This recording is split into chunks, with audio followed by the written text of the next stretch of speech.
sommes au cœur du sujet et aujourd'hui nous allons faire de vous les témoins d'un différend qui oppose deux dirigeants de disciplines martiales, le karaté et le kung-fu.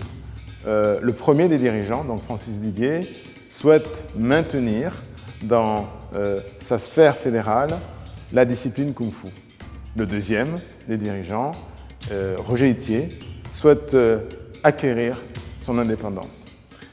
Nous allons écouter tour à tour ces deux protagonistes, représentant chacun de leur discipline, pour comprendre. Et vous serez donc en capacité de faire votre propre religion.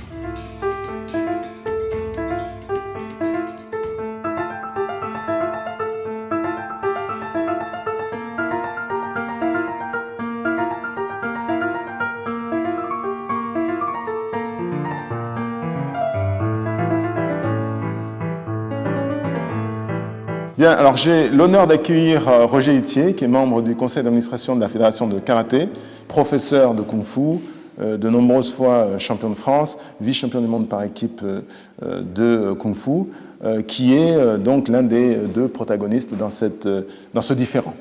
On peut dire ça comme ceci. Hein. Est-ce que j'ai fait une introduction conforme à votre situation, Roger Itier ? Alors oui, effectivement. D'abord, merci de me recevoir, Mathieu. Effectivement, je suis membre du CA de la Fédération de karaté. Je suis président de la commission nationale Wushu au sein de cette fédération. Et effectivement, depuis de nombreuses années, en tout cas, j'ai fait une carrière de compétiteur, puis d'enseignant, que je continue d'ailleurs, et j'ai eu des différents postes dans les fédérations. Et actuellement, effectivement, je suis un peu aux destinées du Wushu en France, particulièrement par le président Yu. Je veux vous couper un instant parce que quand on parle de Kung Fu, on parle de Wushu, on parle de Kung Fu, on parle de beaucoup de choses et les gens ne comprennent pas. Donc, qu'est-ce que le Kung Fu, en quelques mots ? Alors, le Kung Fu, c'est un art martial chinois. Je dirais que le Kung Fu était un art de combat régional en Chine, dans chacune des provinces. Puis, à l'époque républicaine chinoise, il est devenu Koshu, art national, et maintenant il est devenu Wushu, donc c'est le vrai terme pour les arts martiaux chinois, qui vise à l'olympisme, et donc c'est un art de paix qui véhicule les valeurs humanistes de l'olympisme. Alors, on peut dire Kung Fu là ? Bien sûr, bien sûr. Combien de licenciés de Kung Fu en France ? Alors, actuellement, au sein de la Fédération de karaté et la commission nationale, nous sommes plus de 17 000 licenciés, 17 500 à peu près. Il est évident que nous ne regroupons pas l'ensemble des arts martiaux chinois. Il y a des groupes qui sont extérieurs à la Fédé de karaté, justement, qui n'ont pas voulu adhérer à la Fédération de karaté. On peut estimer entre les pratiquants de Qigong, qui font partie également de cette famille des arts martiaux chinois, les gens qui pratiquent le Tai Chi Chuan et également le reste, on pourrait rassembler, si on rassemblait tout ce plop du Wushu, on pourrait attendre 60 000 licenciés. Donc, grille de lecture large, 60 000 licenciés. Tout à fait. Alors, aujourd'hui, ces 60 000 licenciés représentent une force considérable, pourraient aspirer à l'indépendance. Qu'est-ce qui fait difficulté, alors, réellement ? Alors, en fait, l'histoire des arts martiaux chinois en France est un peu complexe. Il y a eu différentes fédérations qui ont reçu parfois la délégation de pouvoir, parfois pas. Il est évident que le Wushu est un sport, je dis bien un sport, qui est reconnu par le CIO comme le karaté. Donc ces deux sports sont en concurrence olympique. En plus, le karaté sera présent à Tokyo en discipline additive. Quant au Wushu, il est dans la shortlist qui veut revenir en fanfare, naturellement, pour les différents... Oui, vous dites Wushu, hein, et les noto-spectateurs ne comprennent pas, je les vois là. Hein. Déjà, ils se disent Wushu... Voilà, le Wushu, c'est le terme officiel, en fait. Wu, c'est martial. Shu, c'est l'art martial chinois.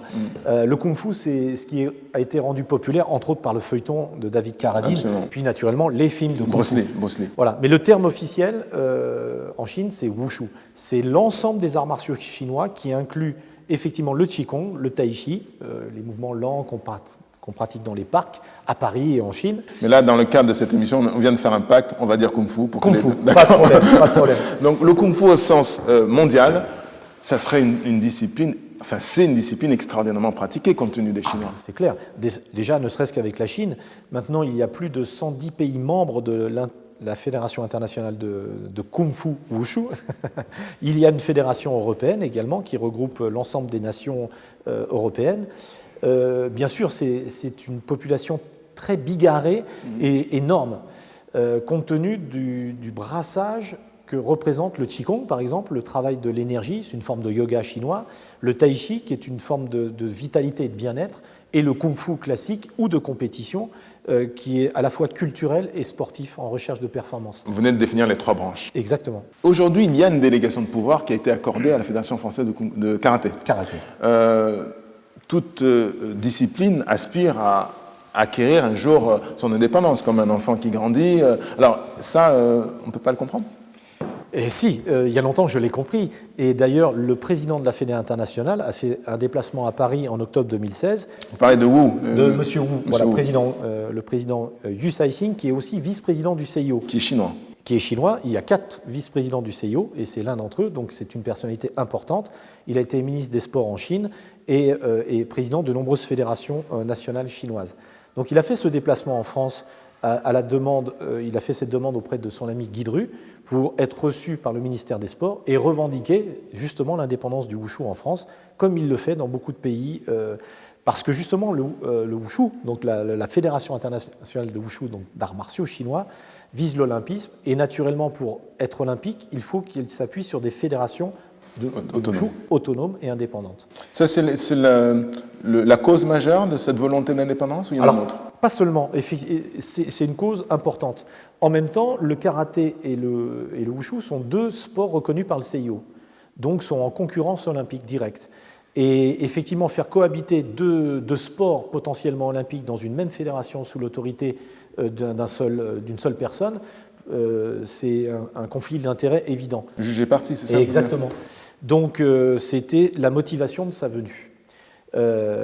Il voulait donc l'indépendance et que le wushu sorte de la fédé de karaté. Quelle est la position de l'autorité française, l'autorité ministérielle française ? Eh bien, lorsque nous avons rencontré le secrétaire Thierry Braillard, il a accédé à cette demande en y mettant en fait des paliers. C'est-à-dire la constitution, sous mon impulsion, d'un comité national français du wushu au sein de la fédération de karaté, je le revendiquais comme tel, avec un renforcement d'autonomie. Nous avons donc été d'accord sur ce principe, nous l'avons validé ensemble avec le président Yu, en présence de M. Guy Dru, de Jean-Luc Rouget, président de la fédération de judo, et là qui était au titre de la Confédération des arts martiaux et sports de combat. Et donc nous avons validé ce principe que nous avons mis en vigueur et que nous avons co-signé d'ailleurs avec le président de la Fédé de karaté, Francis Didier, puisque nous avons envoyé une lettre conjointe à M. Thierry Braillard, secrétaire d'État, en indiquant qu'on était d'accord pour monter un comité. En vision de juriste, je dirais que les volontés se sont rencontrées. Tout à fait. Qu'est-ce qui fait que les volontés se soient distendues après ? Oui, c'est complètement incohérent, c'est même fou. C'est-à-dire, en fait, le conflit est né de la conception de nos statuts, puisqu'il était évident, et j'avais fait valider ça par le secrétaire d'État Thierry Braillard, qu'il est évident que c'était au peuple du wushu, en tout cas, de créer ses propres statuts et de veiller en fait à une convention qui lierait ce comité à la fédération de karaté. Et nous avons rédigé une convention avec le directeur technique Dominique Charret, qui nous a demandé en fait de rédiger quelles étaient nos revendications. Nous avons rédigé un protocole, donc une convention que nous avons signée des 7 élus, puisqu'il y avait 7 élus dans cette commission, et nous avons remis notre copie ainsi que ces statuts, un à la direction des sports, au service juridique de la direction des sports du ministère des Sports, qui nous a pas émis aucun rejet de ces statuts, et enfin cette convention. Force est de constater que cette convention ne convenait pas à la direction fédérale et que finalement le président nous a en quelque sorte rejeté et a limogé 4 des 7 élus et 4 des plus importants. Est-ce que c'est un repentir ? Est-ce que c'est un retour à la décision ? Ou est-ce que M. Francis Didier souhaite une autre forme de contrat et quelle est la légitimité pour lui de pouvoir se positionner dans cette autre forme de statut patronal ? Force est de constater déjà qu'il avait 7 élus, dont moi qui étais président de cette commission. Nous étions d'accord pour mettre en place un comité. Il a été procédé à un limogeage en fait, de 4 personnalités importantes qui sont arrivées en tête de liste des élections, et 2 des plus hauts gradés du wushu, donc 4 personnes sur 7, et 3 autres qui ont été manipulables, on va dire, plus dociles, dans un comité qui serait toujours sous autorité réellement de la Fédé de karaté. Donc le conflit est né en fait de la du positionnement de ce comité et de la vision de ce comité et d'une vraie autonomie renforcée, mais pas une autonomie de façade. Moi, je ne suis pas... la fédération, c'est la fédération de karaté et discipline associée, et de discipline associée, ça ne doit pas devenir discipline asservie. Donc, effectivement, je répondais aux vœux du président Yu Saixing, qui m'a mandaté pour cela, et je voulais mener à bien ce dossier. Et malheureusement, ça n'a pas pu être le cas, puisque le président Francis Didier en a décidé autrement. En ce jour symbolique du 13 septembre, puisqu'on va avoir aujourd'hui officiellement l'autorisation de pouvoir réaliser les Jeux Olympiques à Paris, quelle est votre situation aujourd'hui au regard de cela et quel est le bilan actuellement de la situation ? Alors déjà, on peut se féliciter effectivement que Paris remporte les Jeux en 2024. Ce n'était pas gagné d'avance et on doit vraiment féliciter l'équipe qui s'est regroupée autour de tous les athlètes, d'Anne Hidalgo, donc, que j'ai rencontré d'ailleurs il n'y a pas longtemps, justement par rapport au sujet Wushu, puisqu'elle a rencontré le président de la Fédération internationale qui a refait sa demande aux plus hautes autorités de l'État, dont le Premier ministre également et le président du CONSF. Donc d'abord, moi, en tant que sportif, je ne peux que me féliciter, et puis que français, d'être patriote et d'être content que 100 ans après, nous aurons les Jeux en 2024. D'où le logo Paris 2024.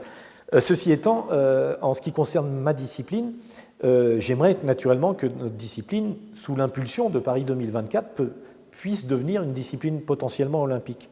Je l'ai dit tout à l'heure, étant donné que le karaté sera présent à Tokyo en sport additif, j'aimerais bien peut-être que le wushu le soit à Paris en 2024.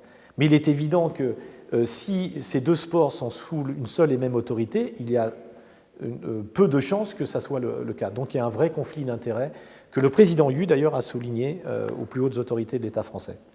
Vous préparez des hommes et des femmes capables de prendre leurs décisions et leur destinée en main. J'ai vu l'entraînement tout à l'heure. Vous dites à vos élèves, je ne vous demande pas d'obéir. En termes de conclusion, est-ce que vous pourriez nous dire ce que vous voulez dire par là exactement ? Oui, dans le terme obéissance, il y a quelque chose qui est de l'ordre, pour moi, il y a une espèce de résonance au fond de moi d'une autorité qui n'institue pas le dialogue. Or, pour moi, l'autorité doit être remplie de bon sens, de bienveillance. Et on respecte quelqu'un et son autorité et son savoir parce qu'on sait qu'il est bienveillant envers nous. Et je pense malheureusement qu'actuellement, dans la fédération dans laquelle j'étais et que j'ai défendu, et que je suis toujours un militant, je suis toujours dans la fédération de karaté, c'est pour ça que ça me fait beaucoup de mal d'ailleurs, cette attitude générale, c'est que je n'obéis pas. Pour reprendre un peu ce terme convenu, j'organise la désobéissance civique. C'est-à-dire, en clair, je défends cette fédération, mais je défends aussi mon sport et mon art martial. Et pour moi, j'ai été élu par des représentants d'associations des arts martiaux chinois, et ils m'ont donné mandat pour défendre ma discipline. Donc, en aucun cas, je ne laisserai cette discipline être asservie ou contrôlée par qui que ce soit, d'ailleurs. Elle a entièrement sa place, vous l'avez dit, Mathieu, tout à l'heure. C'est une discipline qui est noble, qui est très enrichissante au niveau éducatif, qui est très télégénique, qui révèle un aspect combat avec le sanda, un aspect très technique et artistique avec le taolu. Nous avons de grands champions, dont vous faites partie, parce que, je peux le dire, vous avez été champion de sanda et un éminent représentant de notre discipline. Eh bien, et judoka et karatéka aussi, donc vous voyez où je veux en venir, c'est que chacune de ces disciplines a entièrement sa place et qu'il n'est pas question qu'une soit inféodée à l'autre. Donc je milite pour ça. J'aimerais que ce comité ait lieu et puisse prendre naissance tel que l'avait décidé le ministère et nous-mêmes au sein de la Fédé de karaté, si c'est toujours possible avec le président de la Fédération de karaté, M. Francis Didier. Si ça ne l'est pas, je demande au ministère d'arbitrer en fait ce différend et que moi je n'ai pas de différend avec une personne, simplement avec la décision qui a été prise et l'institution. Donc je défends ma discipline, je veux qu'elle soit indépendante au sein de la structure du karaté ou dans une autre structure ou une indépendance pure et dure. Merci infiniment pour vos propos et je ne peux que vous souhaiter bonne chance et je vais le faire peut-être en combattant. Merci Mathieu en tout cas.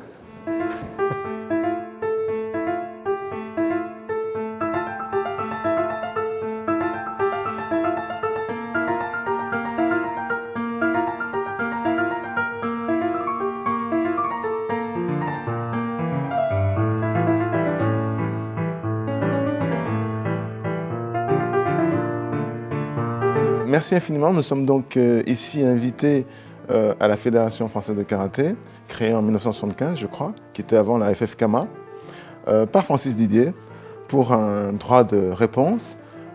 Karaté, l'une des deux disciplines mères très connues, hautement symboliques des arts martiaux. Est-ce que vous pourriez nous donner la définition du karaté, Francis Didier? Oui, alors la création, c'est la délégation de pouvoir de l'État sur la création en 1976 de la Fédération. Mais elle a débuté en 1964. C'est Jacques Delcourt qui a créé la Fédération française de karaté. D'accord, donc ce n'était pas les suites de l'essence de Bruce Lee avec tout l'engouement pour les arts martiaux. Oui, on en a profité, il faut dire. Il y avait dans la fédération à peu près 50 000 licenciés lorsque les films chinois sont sortis. Voilà. En plus, c'est drôle parce que c'était des films chinois avec le kung-fu et tout le monde croyait que c'était du karaté. Donc le message est passé complètement à l'envers, quoi. Donc c'est très bien, on rentre dans le vif du sujet. Qu'est-ce que le karaté? Alors le karaté est une discipline qui est née, non pas au Japon, mais qui est née à Okinawa. Si on parle en heures d'avion, ce sera plus compréhensible pour tout le monde. De Tokyo sur Okinawa, vous mettez à peu près 3 heures d'avion, alors que d'Okinawa pour aller sur la Chine, vous mettez 1 heure. Il y a un lien entre le kung-fu et le karaté, justement, au niveau de l'essence? Alors le kung-fu, c'est un des styles des arts martiaux chinois. Il y a plusieurs styles dedans. Mais l'origine du karaté, c'est vient moitié du Japon et moitié de la Chine. Voilà.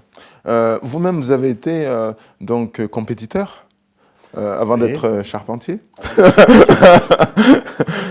Moi, j'étais compétiteur. J'ai commencé. Vous avez été champion d'Europe, c'est ça?